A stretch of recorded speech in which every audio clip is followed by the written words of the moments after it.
సెక్యూరిటీగా ఉండి మన ద్వారా తిరుగుతున్నటువంటి వారికి గత ప్రభుత్వం కానీ ఇప్పటి వరకు కానీ ఎవరు వారికి సరెండర్ లీవ్స్ ఇవ్వట్లేదు, వారికి డిఎల్ ఇవ్వట్లేదు, టీఎల్ ఇవ్వట్లేదు.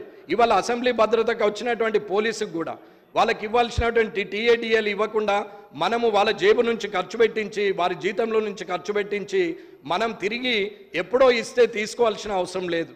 పోలీసులకు దాచుకున్నది ఏదన్నా ఉంటే అది ఆపత్కాలంలో పనిచేస్తుందని అనుకుంటే ఆ కానిస్టేబుల్ కానీ ఆ ఎస్ఐలు కానీ వాళ్ళందరికీ కూడా ఇబ్బంది అవుతుంది. కాబట్టి పోలీస్ డిపార్ట్మెంట్కి దయచేసి ముఖ్యమంత్రి గారిని, శాసనసభ వ్యవహారాల శాఖ మంత్రి శ్రీధర్ బాబు గారిని నేను కోరేది ఏంటంటే, అన్న మన అందరికీ రక్షణ ఉన్నది. వాళ్ళు ఒక్కరోజు స్ట్రైక్ చేస్తే మనం ఏం చేయలేని పరిస్థితి. వారు ఒక్కరోజుకి మానేసి అందరూ ముదురుకొని కూర్చుంటే మనం ఎక్కడో పరిగెత్తాల్సిన పరిస్థితి. ఆ పరిస్థితి రాకుండా చూడాలా, వారికి తొందరగా ఇవ్వండి. ఖచ్చితంగా ఏవైనా ఇంకా వేరే యాప్ అయినా సరే పోలీసులకు మాత్రము అది ఇచ్చేయాలని చెప్పి నేను కోరుకుంటున్నాను. పోలీసులు అంటే నాకు ప్రేమ ఉన్నదనేది కాదు, కానీ పోలీసులు ఇస్తున్నటువంటి భద్రత వల్ల వారు అభద్రతా భావానికి ఆర్థికంగా ఉండద్దు అనేది అధ్యక్షుల ద్వారా నేను మంత్రివర్యులకు తెలియజేస్తున్నాను. కాబట్టి అలాగే ఇప్పటి వరకు జోనల్ ప్రమోషన్స్ ద్వారా ఏవైతే జోనల్లు పెట్టిరో, ఇంతకుముందు ఆదిలాబాద్ నుంచి ఇటు మెదక్ వరకు ఉండేది, అక్కడ ఆదిలాబాద్, నిజామాబాద్, మెదక్ అనుకుందాం. అలాగే ఇప్పుడు ఏమైంది, కామారెడ్డి నుంచి అటు కరీంనగర్, సిరిసిల్ల, రాజన్న సిరిసిల్ల జోన్ చేశారు. ఈ జోన్ చేయడం వల్ల పోలీసులకు ఏవైతే ప్రమోషన్స్ రావాలనో అవన్నీ తేడా అయిపోయి రావాల్సిన వాళ్ళకి రావలేదు. ఎవరైనా ఒక్కసారి దాన్ని కూడా జోనల్ దాన్ని కూడా రీసెటిల్ చేయాలని కోరుకుంటూ 3170 కానీ జీవో 46 కానీ ఇవన్నీ కూడా ఉద్యోగస్తులకు చాలా ఇబ్బంది ఉంది, చదువుకున్న యువతకు కూడా ఇబ్బంది ఉంది. కాబట్టి మీరు అందరూ కూడా దాన్ని 317ను కూడా ముఖ్యమంత్రి గారు రీసెటిల్ చేస్తామని చెప్పారు. తిరిగి పునరాలోచించి అది కూడా చేయాలని అనుకుంటున్నాం. అలాగే ఎక్స్ ఎమ్మెల్యేలు, ఎక్స్ ఎంపీలు ఉన్నారు.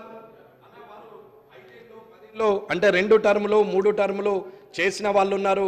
1 టర్ము చేసిన వారందరూ కూడా భద్రాచలం కానీ, కొత్తగూడెం కానీ, ఆదిలాబాద్ కానీ, ఆసిఫాబాద్ కానీ అడవి ప్రాంతాలు ఏవైతే ఉన్నాయో వాళ్ళందరిట్లలో కూడా సంచరిస్తూ ఉంటారు. కాబట్టి వాళ్ళందరికీ కూడా గన్మెన్లు తీసేయడం జరిగింది. కానీ రేపు కూడా మనం కూడా మాజీలమైతుండొచ్చు, మనకు కూడా అటువంటి పరిస్థితి వచ్చినాడు ఇబ్బందిగా ఫీల్ అయ్యే పరిస్థితి వస్తుంది. కాబట్టి మీరు ఖచ్చితంగా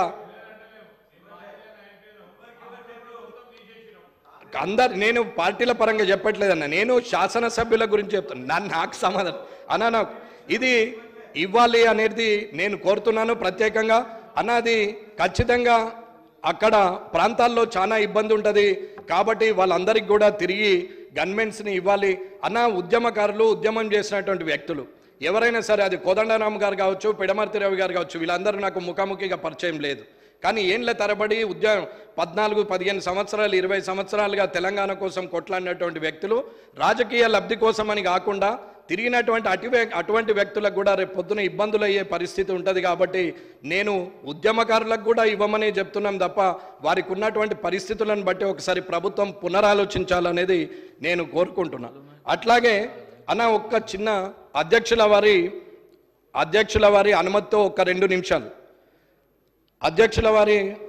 అట్లాగే ఫారెస్ట్ డిపార్ట్మెంట్లో ఇప్పటి వరకు తెలంగాణ కంపెనీ ఏదైతే ఉందో, జిటాన్ ట్రేడింగ్ కార్పొరేషన్ అని చెప్పి తెలంగాణ కంపెనీ ఉంది. ఈ తెలంగాణ కంపెనీ కోర్ట్ ఆర్డర్ వచ్చినా కానీ గత ప్రభుత్వం కానీ ఇప్పటి వరకు అది కోర్ట్ ఆర్డర్ను చూసుకొని, కాబట్టి కోర్ట్ ఆర్డర్ను చూసి కొంచెం ఆ ఫారెస్ట్ అధికారులు, ఫారెస్ట్ శాఖ మంత్రి ఖచ్చితంగా అది కోర్ట్ ఆర్డర్ను ఒబే చేయాలని కోరుకుంటూ, మీ అనుమతితో ఒక్క 2 నిమిషాలు అందరికి సంబంధించిన విషయం అన్న. నేను కొత్తగా ఈ సభలోకి వచ్చిన, నేను నిన్న కూడా చెప్పినాం, సభ ద్వారా ఎన్నో మాట్లాడాలా, ప్రజలకు పనికొచ్చే మాటలు మాట్లాడాలని చెప్పి నేను కూడా అనుకున్నాను. ఒక్క 2-3 నిమిషాలు ఇవ్వండి దీని గురించి అన్న. నేను రాత్రులు కూర్చుండి, డేలో కూర్చుండి కొత్తగా స్కూల్కి పోయినోడు రాసుకున్నట్టు రాసుకుంటున్నాను. ఇది ఈ సబ్జెక్టులన్నీ కొత్తగా స్కూల్కి పోయినాడు కొత్త బ్యాగ్ వేసుకొని ఎట్లా పోతాడో అట్లా వస్తున్నాం. వీడికి వచ్చి చూస్తే ఏమవుతున్నది, ర్యాగింగ్ లాగా ఉన్నది అన్న. నేను ఎవరిని ఉద్దేశించి మాట్లాడి, దయచేసి 50 మంది కొత్తలు ఉన్నాము, ఇంకొక 60 మంది పాత వాళ్ళు ఉన్నారు, చాలా సీనియర్లు ఉన్నారు అన్న. మార్గదర్శకంగా ఉండాలనేది నా ఆలోచన. సభ నడుస్తుంటుంది, సభ్యుడు మాట్లాడుతుంటాడు, ఒక 4 అక్కడ నిలబడి మాట్లాడతారు, ఒక 3 ఇక్కడ నిలబడి మాట్లాడతారు. సభ నడిపేటప్పుడు కనీసం సభా సంస్కారం ఉండాలి, మనం మాట్లాడకూడదు, సభాధ్యక్షుడు చూస్తాడు అనే ఆలోచన ఉండాలి. శాసనసభ వ్యవహారాల మంత్రి గారికి నేను కోరేది ఏంటంటే, అన్న రేపటికి మనం మార్గదర్శకంగా ఉండాలని కోరుకుంటున్నాం. కొత్తగా వచ్చిన పోయి రేపు పొద్దున మారకపోతావా, నేను చూడకపోతానా అని ఎవరన్నా అనుకుంటుండొచ్చు మనసులో. నేను మారే వ్యక్తిని కాదన్నా, రాజకీయాలకు నేను కొత్త కాదు, నేను జిల్లా పరిషత్ చైర్మన్గా చేసిన. నిజాయితీగా గెలవాలని చెప్పి ఇన్ని సంవత్సరాలు పట్టింది తప్ప ఏదో వంకర తోవల గెలవాలనుకుంటే ఎన్నడో వచ్చేవాడిని. కానీ ఇవాళ కూడా అందరూ కష్టపడే వచ్చినా ఇక్కడికి వచ్చిన తర్వాత మారుతున్నారా, లేకపోతే ప్రజల్లో మాట్లాడే మాటకు అక్కడున్న సీరియస్నెస్ ఇక్కడ ఉండదా అనేది నాకు అర్థం కావట్లేదు. అన్న ఒక సభ్యుడు మాట్లాడుతూ ఉంటారు, మొన్న పెద్ద ఆయన అన్నాడు, నేను మాట్లాడేటప్పుడు ఎవరు ఉండరు, అందరు పోతారు, నేను అయినా సరే రికార్డులో ఉంటుందని మాట్లాడాల్సి వస్తున్నది అని చెప్పిండు. అన్న సభలో ఉన్న సభ్యులు అందరూ కూడా వింటే మాట్లాడే వ్యక్తికి ఉత్సాహం ఉంటుంది, మాట్లాడిన మాటకు విలువ ఉంటుంది. నోటైన మాట మీ ద్వారా ఉన్న ఇక్కడ 119 మంది ద్వారా అన్ని నియోజకవర్గాలకు వెళ్ళే పరిస్థితి ఉంటుంది. అది చేయాల్సింది పోయి అందరం ఇష్టం ఉన్నట్టే వెళ్ళి వస్తున్నాం. సరే టీ బ్రేక్ అని ఉదయం 10 గంటలకు స్టార్ట్ అయితే ఒక 12 గంటలకు టీ బ్రేక్ ఇచ్చినా అందరూ ఒకసారి పోయి ఒకసారి వస్తారు. ఇది నడుస్తూనే ఉంటుంది, పోయేటోళ్ళు పోతుంటారు, వచ్చేస్తూనే ఉంటారు. కాలేజీల ఇంటర్మీడియట్ పిల్లల్ని చూసినట్టు అవుతున్నది తప్ప టీచర్ అటు చూసేసరికి ఒక పీరియడ్ అటెండ్ ఈయనకెళ్ళి వెనక డోర్లకి వెనకకి వెళ్ళిపోయినట్టున్నది. ఇది పరిస్థితి అన్న నేను ఎవరిని అవమానించట్లేదు. ఈ సభ అంటే నాకు గౌరవం, ఇది చట్టసభ. ఈ చట్టసభలో ఖచ్చితంగా అందరం గౌరవంగా ఉండాలా. రేపు పొద్దున రాజకీయాలు నేను కక్ష ద్వేషాలతో ఉండాలని నేను కోరుకోవట్లేదు. అందరితోని మంచిగా ఉండాలి, కానీ మంచిని మంచి అనాలా, చెడుని చెడు అనాలా. అన్న ఇవాళ రుణమాఫీ ఉంది, నాకు అవసరం లేదు, నేను రావద్దని అనుకోవచ్చు, కానీ అది కాదు. చేస్తుంది మంచి పని, ఏ పార్టీ అనేది అనవసరం. ప్రభుత్వంలో ఒక సభ్యుడిగా ఉన్నాం, ఆ ప్రభుత్వం నాది, ఇది కాంగ్రెస్ ప్రభుత్వం అని మీరు అనుకుంటుండొచ్చు, కానీ ఇది తెలంగాణ రాష్ట్ర ప్రభుత్వం అని నేను అనుకుంటున్నాను. ఈ రాష్ట్ర ప్రభుత్వంలో 119 మంది సభ్యులం ఉన్నాం. ఈ ప్రభుత్వం మనందరిది. ఈ ప్రభుత్వం చేసే కార్యక్రమాలల్లో పోవాలా, కూర్చోవాలా. అక్కడ సోనియా గాంధీ గారిదో, రాజీవ్ గాంధీ గారిదో, రాహుల్ గాంధీ గారిదో మీరు ఫోటో పెడితే మేము వెళ్ళొచ్చేస్తుండే. కానీ అక్కడ ముఖ్యమంత్రి గారిది ఉంది, అక్కడ వ్యవసాయ శాఖ మంత్రి గారిది ఉంది, ఫైనాన్స్ మినిస్టర్ది ఉంది, కానీ ఇంకేది లేదు. అంటే ఇది రాష్ట్ర ప్రభుత్వము అని అనుకుంటున్నాం. మీరు కూడా అలాగే ఆలోచించమని చెప్తున్నా తప్ప నేను వేరే దాని గురించి ఏం మాట్లాడట్లేదు. తిట్టుకోవడం ఎంతసేపు అన్న సెటైర్లు 100 వేస్తా నేను కూడా, బయట నా అంత సెటైర్లు ఎవరు వేయనేయ్యరు, కానీ నేను అట్లా వేయను.